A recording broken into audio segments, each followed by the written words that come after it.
You said proudly that you were a striker. When did you start playing goalkeeper? Well, I just had to throw that out there, because I want to be like a striker all the time. I'm trying to be a 10, honestly. I'm just waiting for somebody to give me my shot.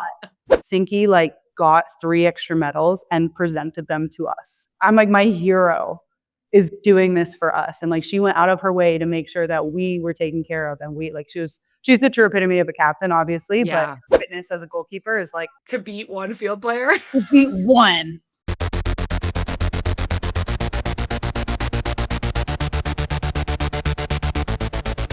Hi, everyone, and welcome back to Friendlies. I'm Sam Mewis, and today I am so lucky to be joined by one of the most talented, consistent goalkeepers we have in the NWSL. She's also a star of the international game representing Canada, who she won a gold medal with at the Tokyo Olympics in 2021.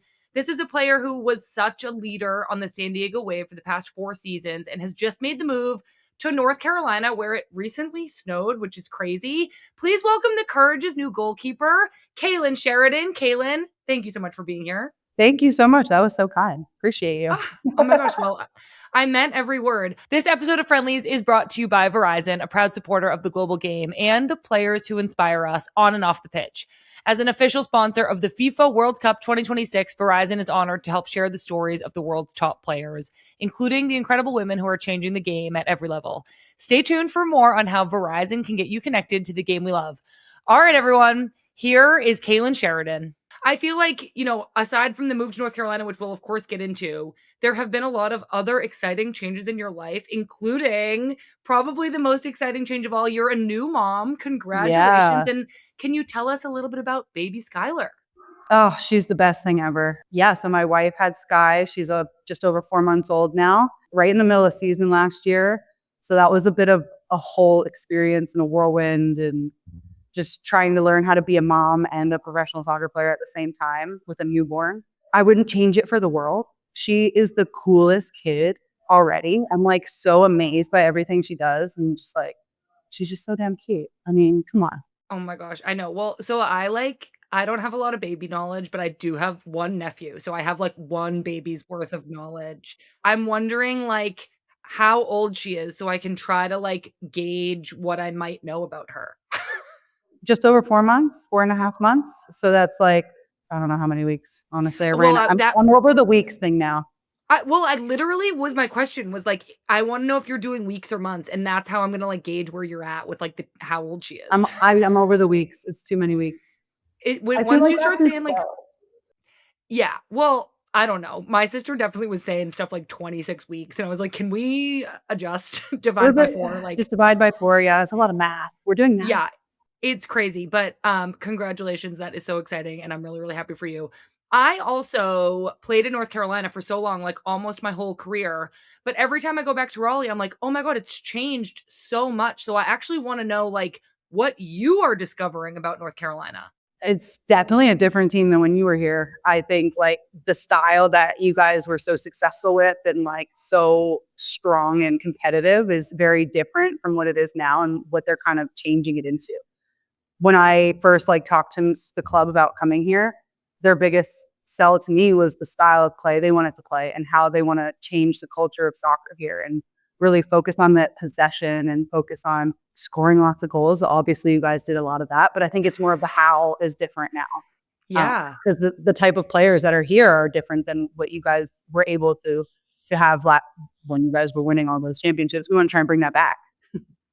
Love. Well, I love to hear it. Obviously, the courage is a huge part of my heart, and I'm gonna get more into your move and more into the team a little bit later in the interview. But before we do that, I actually want to go all the way back to your beginnings in Ontario, Canada. And I actually was reading that your parents signed you up for soccer and sports actually because you were shy. And I'm wondering if you have any young memories of getting to the field and feeling like that was a place where you could come out of your shell a little bit. I was so young, I don't have a ton of the memory, but my parents filled in the blank.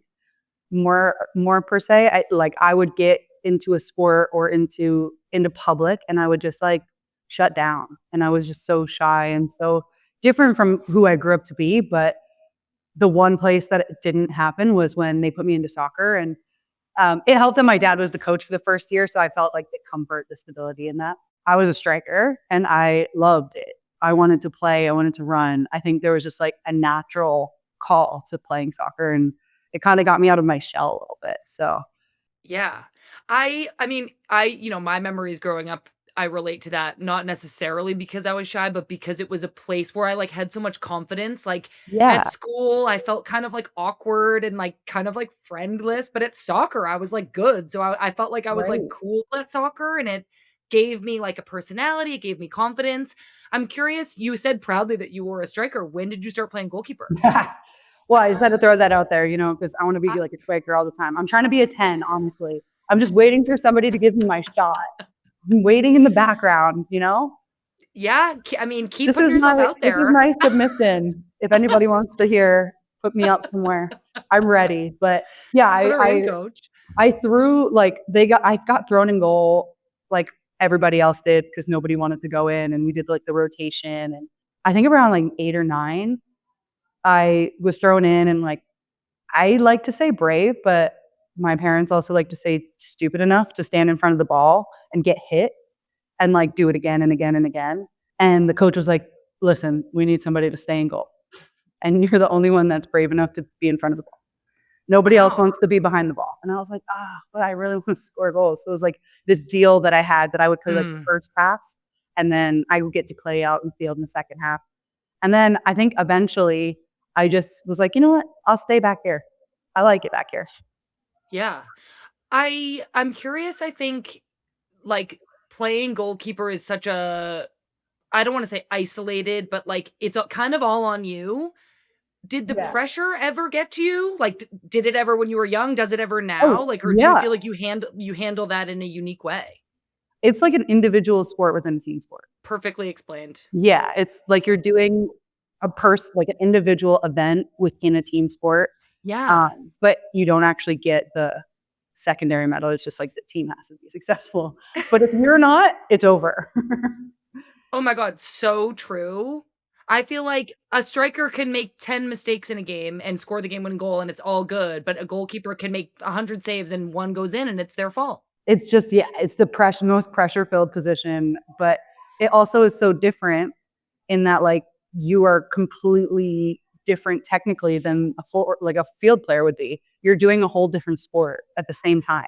Like we're playing basically like playing basketball and like frisbee and baseball while you guys are playing soccer. And we're playing soccer. So, I guess my other question, and then we're gonna start getting into some Canadian national team stuff and just kind of the folklore of your journey through the Canadian national team. But when your team is running, like, when your team runs, like, sprints and, like, fitness, do you do all of it? Do you do some of it? Or are you just like, "Not for me, man?" I think honestly, it really depends on the team and like what Yeah. those coaches slash like strength and conditioning coaches want Yeah. from you. I do think like towards the beginning of my career, a lot of coaches were like, everybody's running, everybody's doing Yeah. everything, you're all doing the same thing. And I think it's evolved a lot more the more the sport is like evolving as well around the world, and people are learning about what's more beneficial for positionally, that we're kind of getting that benefit of maybe more like position specific workouts. So like we'll do some running with the team, but ultimately like that's not going to help me be a better goalkeeper. No, you have to do, like, dive training. Like, you have to do, Yeah, like, it's like a dive really fitness. different sport. Like, get up, get down, get up, get down. Yeah. Or like we're more change of direction, short distances. Like we still need to do some running. It's just we don't need to do 120s. We're never ideally doing Totally. that. No, well, that would be crazy. I will say though, like somewhere around like 2019, for some reason, we were like doing the mile test a lot with the national team, and like Alyssa Nair would just like beat so many of us. And I always was just like, Alyssa is so good, and she's like taking pride in like beating me in the mile, and like I have to get my together. It is a really good feeling when you like beat someone. Like your only goal if you're doing fitness as a goalkeeper is like To don't beat be the one first field one. player. Just beat one. Which is like everybody Wow. else's goal is to not get beat by a goalkeeper.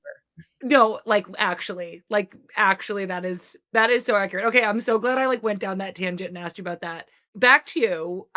You were a teenager, you started playing with the youth Canadian national teams. You got your first senior team call up in 2016. You were an alternate at the Rio Olympics, and Kailen, so was I. And I talk No about this way. all the time. I know I didn't know this before we started researching for this interview. I talk about being an alternate in 2016 all the time because I feel like it really shaped who I wanted to be as a teammate the whole rest of my career. And I wanted to like gauge your experience being an alternate and like what that was like for you.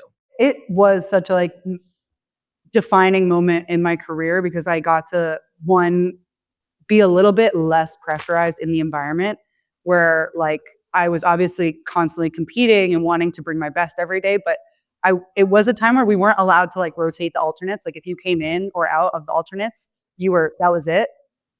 So like people weren't using alternates back then, really. It was honestly like a last minute call up too. I had no expectation. Obviously, I was always ready and like wanting to be there, but I felt like it was so out of reach. So it was like the best moment of my life when I got that call. And I was just so happy to be a part of that team and learn and like be amongst these great players. I really got to see the whole way a national team goes to a tournament and wants to be successful and how each player kind of brings their own personality. But as an alternate, like I am going to be there for the team and make sure that they're ready to go on game day. Like if anybody wants to do extra finishing, I'm there. If anybody just wants to do passing, I'm there. Like you need to do that for the team. You need to make the team better.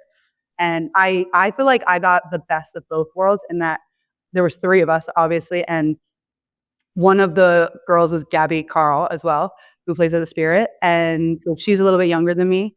And then there's Maria Vnalt, who's we called her Buddy, and she was like an older player on the team at the time. And she just had all this experience, and I would just watch her, and I would just do what everybody did. I would do what Buddy did. It was one of the most like special moments because I didn't play a game. I didn't even get to like do a lot of reps in training. I would do like a lot of after training reps, and I would go to the gym every day after everybody was done, and you do all this like extra work, and it feels like it goes really unnoticed, but you're making the team better. And one of the most special things that ever happened was after we won the bronze, we were in this like team room. They like called a emergency meeting, and Sinky like got 3 extra medals and presented them to us and was like, we wouldn't have done this without you guys and like your attitudes and all that. And it just like, I'm like, my hero is doing this for us. And like, she went out of her way to make sure that we were taken care of. And she's the true epitome of a captain, obviously, but it was like such a learning moment. I was like, I need to make sure that like going forward, this is how the team continues to be. Because like, I know how special that was for me. Wow. Obviously, you're talking about Christine Sinclair, Yes. Canada's longtime captain leader, just for anybody who didn't pick up on the nickname. I have chills hearing that story. My experience was so similar in some ways, like hearing you say you would, do extra passing with somebody who wanted to do extra passing, extra shooting with somebody. I sometimes would like be the center back of the other team of the opponent. And the coach would be like, Sam, your job is to hit a long diagonal ball to the wrong team. And it's like, to me, the learning for me was like, my whole national team experience up to that point was like, make sure the coach notices you. You're here for you. Be the best that you can be, like selfish. And in those moments, I was like, I'm actually like doing bad. And I'm like, my performance doesn't matter. My performance, like the only reason I'm here is to help them. And I think the lesson for me in that was just like, one, what kind of a teammate should you be? Obviously, your performance like matters. As I moved up in the national team, like I had to change my mentality back. But like, what kind of a teammate do you want to be? Do you want to be there for other people? And then also, when I did end up going to the Olympics and there were alternates, even though it was a little bit of a different situation, had been in their shoes. So I knew how important it was to like include them and make them know that they were an important part of the team. I just think it was like such a valuable experience and like a shaping experience for me. And I think for you now, kind of the next step in this journey was at the next Olympics, you did make the roster, you did step in and play in some games. And this was the tournament that Canada would take home a gold medal, which is so unbelievable. And I think I want to know like the difference between the tournaments and kind of how 2016 helped prepare you for the role that you played in 2021. Like you said, 2016 and just being an alternate and having to like change your mindset between like competing and helping is so massive, but it definitely made me more cognizant of like how the whole team needs to be together in order to be successful. Like it's not successful unless every single person on the roster is actually working towards the same goal. Even if one person's like going the wrong way, you're not. So it's like, how do we help everybody get on the same path? 2021 was, I was going to say a bad word, but a bad example, because it was a bit of a meshy show, because it was like, I was like, don't say it, don't say it.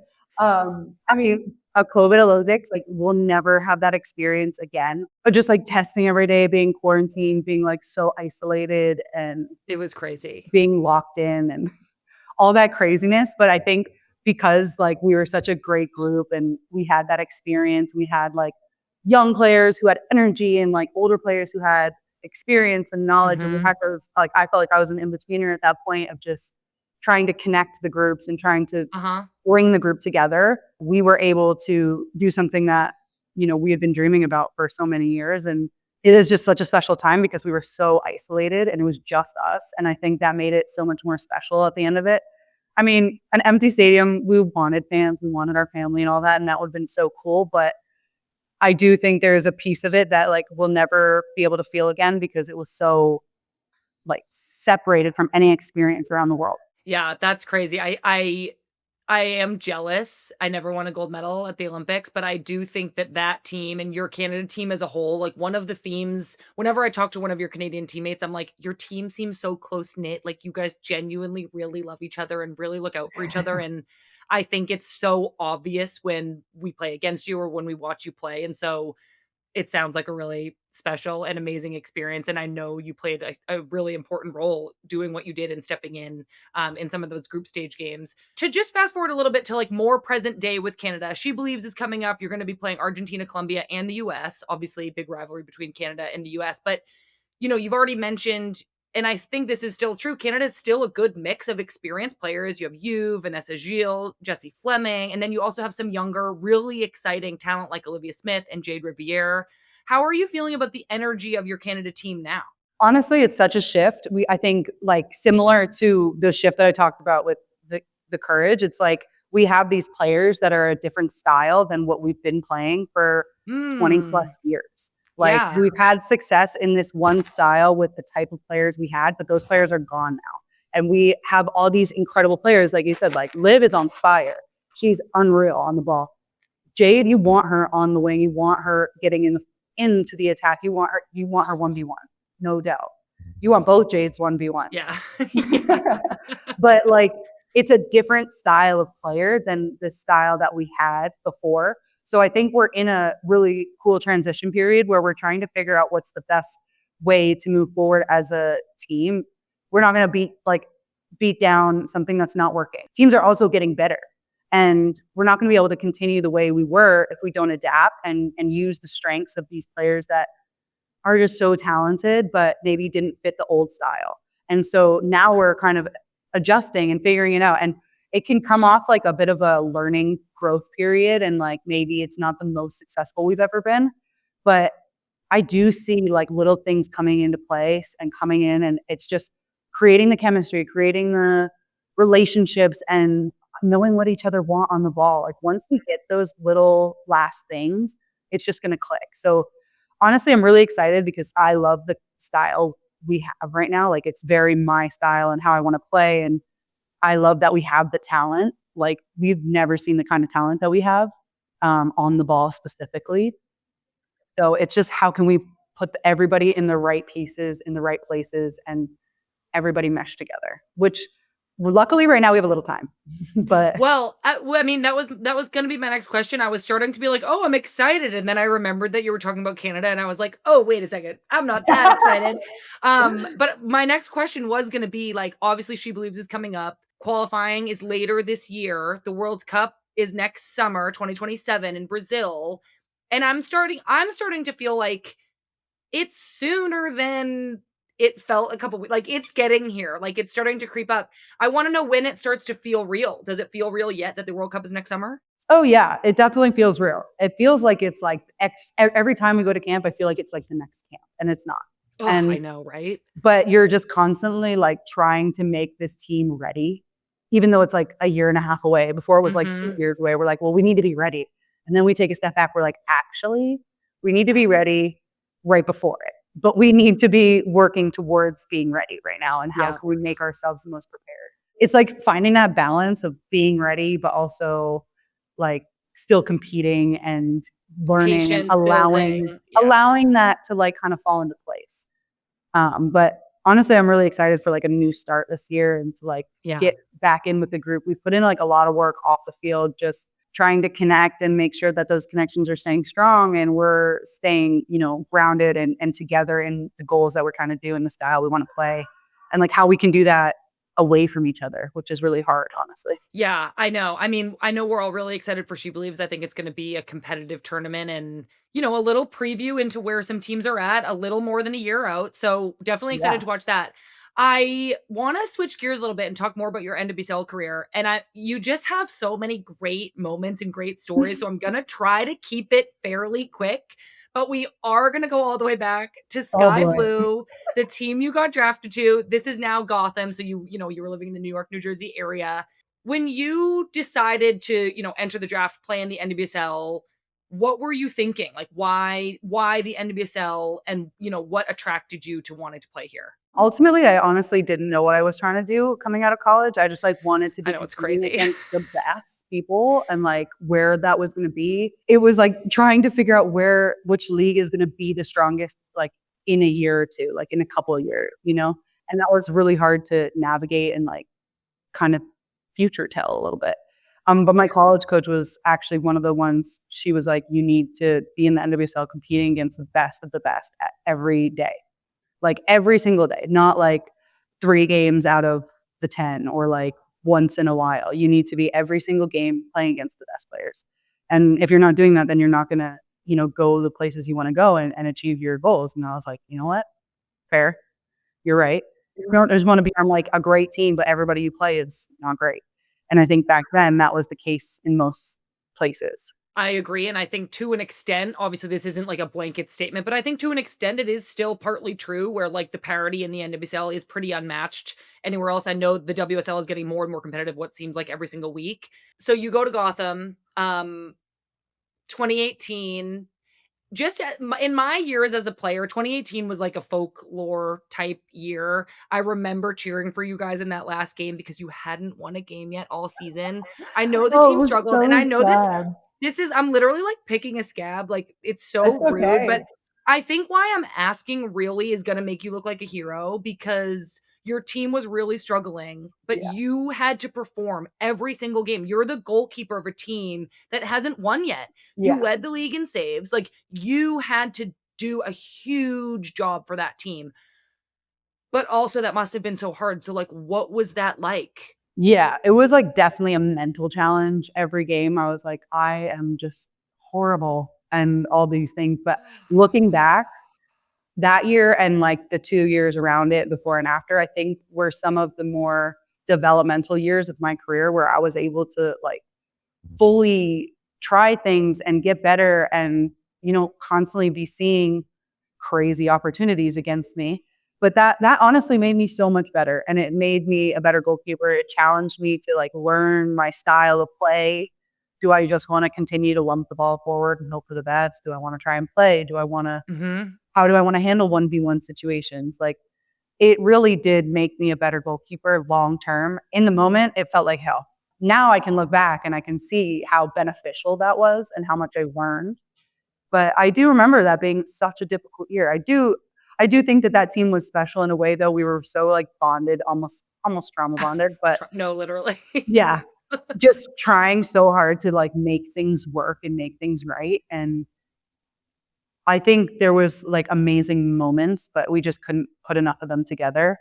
Yeah, it's a tough one. It's definitely a tough one. I think, again, when I look at it, I think it is such a like what I know about you and kind of like my impressions of you, that's like a part of your kind of like I keep using the word folklore. I'm like, where am I getting this word folklore from? But I don't it's know. like We're part trying of to hang your out with Peace Swizzle.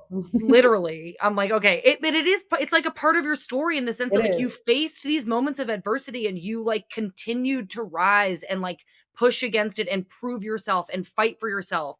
And so I just think when I talk about my career as a whole, like story arc, I want to talk about the hard moments because I'm like, Oh look yeah. what I like turned that into. So that's the reason I brought it up, really, was to make you look like a hero. Well, fast forward now to 2022. You made the move to San Diego in 2022, and you were one of like the foundational players of this team. It was a new expansion team. You were setting the tone as the starting goalkeeper, but you also helped like shape the culture of that club. You helped create a new fan base. And I know something everybody knows about you is like you're a fan favorite. You were so important to those supporters of San Diego. You really helped create the community culture and the fandom there. And I think I want to know from your perspective, like, why was that important to you to have a relationship with the fans and to make sure that everybody in the stands felt like a part of the team?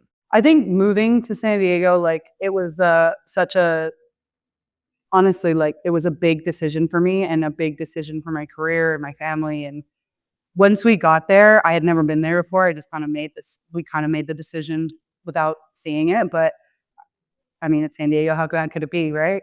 So we got there, and just like the community and the people like that were there when we got there, making us feel comfortable and wanting to know more about the team, more about the club. What were we going to do? How was this like? I could see that like desire for this club to be there, and I could feel the passion and love for soccer and like how we were going to impact the community.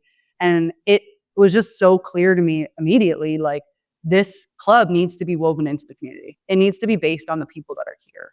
Like we are all coming in. Nobody was originally like really from San Diego, and nobody had really been there before. It was all of us coming and creating something. But I think it was important for us to remember the people that really wanted it and really make it successful are the people who Yeah. live in San Diego, the people who care about the club, the fans. Like it is way more their club than it is ours, and we need to come in and make it their like how they want this club to be. That was important to us. And I think the core group that was there, like Alex and Abby and Casey and Joe, like that was important to all of us. And Mhm. it was important that we have that connection and remember that we're currently not San Diegans. We're trying to be, but we want to make sure that we represent them the way that they want to be represented. I That's like such a beautiful answer, and I don't know that a lot of players like have that perspective to say this is more your team than it is ours, and not your club than it is ours. I think the team obviously is specific to the players, but to say that like the club will always be the San Diego fans club, the players will move in and out, I think has shows so much perspective and so much respect for the fans that I feel like more like I want to like clip that and put it on social media because it was such a beautiful way of describing it. I also know that you hosted a podcast for The Wave. And this is really my other question for you is like I know what it's like to host, but then to like Yeah. go and be a guest. And when I go be a guest, I'm just like, whoa, like whatever I want, willy-nilly. So I'm wondering what do you do? Like, how do you show up as a guest to a podcast? It's so much more like interactive as the guest. You actually have to Yeah. talk so much more. Honestly, to be fair, I feel like I had to hold back a little bit and learn not to talk as much when I was hosting, especially with the two of I'm us. literally talking so much. So I'm No, like, no, but there was two of us, so it's like we can't both we can't totally. both bring our opinions in every time one of us. So it was a cool like learning experience. I really enjoyed it. I mean, Megan's great. She's so easy to work with. She's always got things to say and honestly great questions. And she did all the work. I showed up and I made the girls feel comfortable and I forced them to be on it. That was my big draw. It's an important role. The booking. The booking. I brought what I could to the group and, my internal experiences with each girl and like how, we operated as a team and, maybe try and bring some cool stories out that maybe people didn't know about or that are kind of a surprise. So it was really fun. And I got to see, like, have really cool conversations with a lot of my teammates that maybe I wouldn't have had elsewhere. Totally. That's like the best part about it, and obviously I'm retired now, but I think that it's not only reconnecting and like having an hour to chat with like one of my old friends that you don't usually really get, but it's like also meeting new people and getting to know them in a way that you really would never otherwise get to know them. So I 100%. like am I'm like a big podcast fan, obviously. Before I want to get to North Carolina, and I know we're like running short on time, but I do think the last thing I really want to say about San Diego and the reason why I kind of like wanted to talk about how important you were to that community is because it was really surprising when it was announced that you were going to leave the team. I know that it was sudden for you. We saw what your wife Dom kind of posted about the change and having a new baby and how the whole thing was stressful in your family. And I'm sorry that you guys went through that.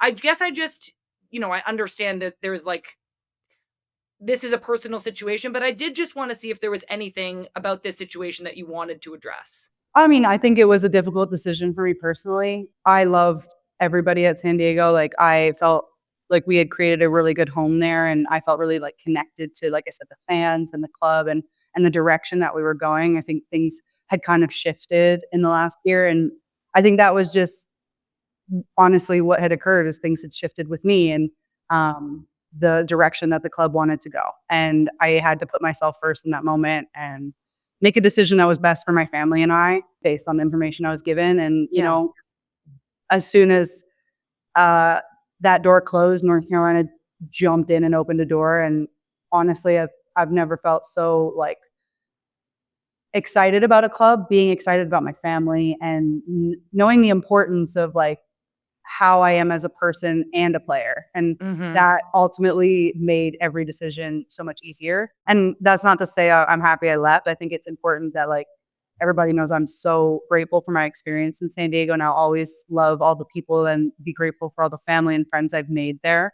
But I am really excited about this next chapter. And honestly, everybody I've met so far here has been incredible. And I'm just so grateful for the opportunity to do it again. Well, perfect segue. I'm really excited for you. Obviously, North Carolina has a really, really special place in my heart. And I think one of the things I'm interested in is like in San Diego, it was an expansion team at the time. So the culture was something you got to help shape and help create. North Carolina kind of has like a long history and like a legacy that has already been established. But you Yeah. talked a little bit at the beginning of the show about how it does kind of feel like you're recreating something. So I wanted to ask you about that again. How do things feel different at a club that's been around for so long? Yeah, I think it's important. Like when I came in, I knew about the history at least, and I had experienced it from the other side, and knew about the greatness that had come in the past here, and we're trying to live up to that, and that's obviously my own personal goal too, is to continue that and to see us do it again and put our name and put ourselves back up there.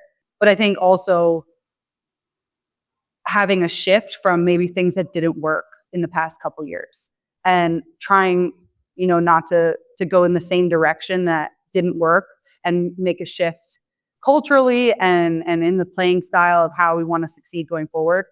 Obviously I wasn't here to know what that culture or what that style is like in person, but having seen it and known about the club for my entire career, I want to bring it back to what it was known to be of greatness and like bring that success back. And I do think that there is a shift, like I said, in playing style, but I also think that there is a desire for a shift in the culture that had been here. So I'm excited to be a part of that. I'm still learning, everybody and trying to integrate myself the best way possible and bring what the team needs ultimately. I think I'm at a place in my career where it's less about imposing yourself and more about how do you bring what is missing.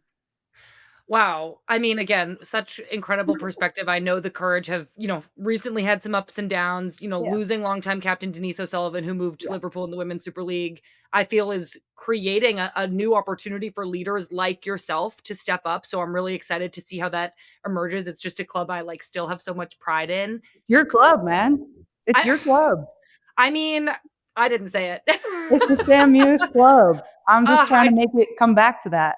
I just love it. I really love it, and I will be cheering for you. I know you've made some other exciting signings, but I think I just wanna know, and I only have, like, 2 more questions. What's preseason feeling like? What are you guys doing? Are you traveling? Like, what has there been a defining moment of preseason for you so far? Honestly, it's been an intense preseason so far. We've definitely been putting a lot of work in and then having Mac come in.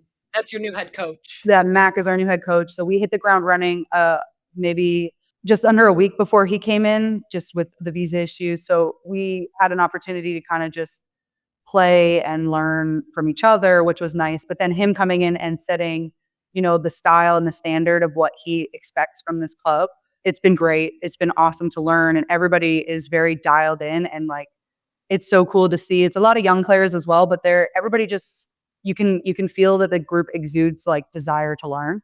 and want to like be better and grow, which is so exciting. Like that's the kind of people you want in the room with you. You want the people who want to get better, who want to learn, who want to look at you and ask, well, why, or how you did that, what you saw, and have conversations with you, or people that you can look to and say like, what did you see there? Because I didn't see something, and I didn't like what I did, or to make each other better, to like grind that iron against each other and really sharpen it up. And I think that's been really cool coming in to feel and to be back into, is like a really cool environment of like desire to learn and change and grow. And honestly, I'm hoping that continues long term. Obviously, it's easy to say like 2-3 weeks in. We've been enjoying it here. I'm excited to get out of the snow. I'm not going to lie. I'm over it.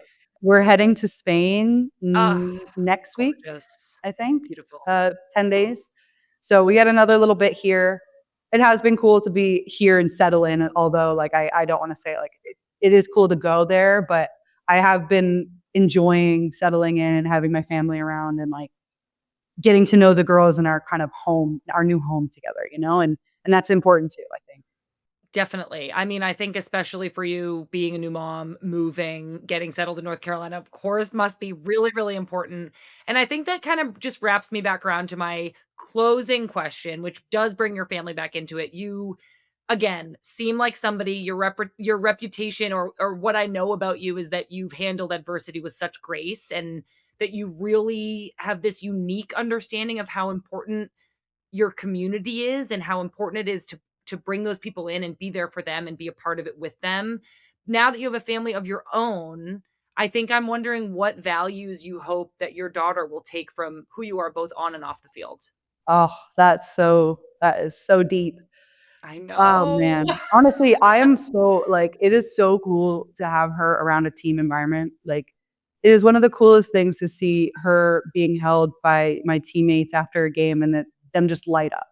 And she just lights up right back. To be amongst like powerful women and strong and intelligent and just badass women. Like that is what I want her to see. I want her to see that so that she knows that she can be it too, and she can stretch that limit. And you know, this is just this is the bottom standard for that I want her to see of what her future could look like. And that doesn't have to be in soccer, it doesn't have to be in sports, but just like this is the bare minimum of expectation of what women are capable of now. And you go and you change it however you see fit, but this is where we start. We don't start back where we started.